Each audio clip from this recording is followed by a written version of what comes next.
وضع آنية من أواني الطعام على الخبز من المكروهات التي ورد النهي عنها. ليحط مثلا ماعون كذا قدر على الخبز، الخبز له احترامه.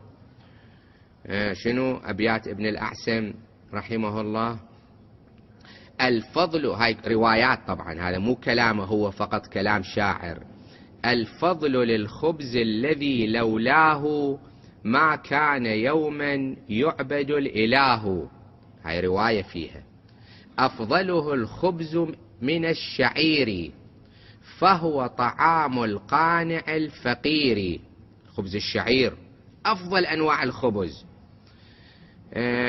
ما حل جوفا قط إلا أخلي من كل داء وهو قوت الأنبياء.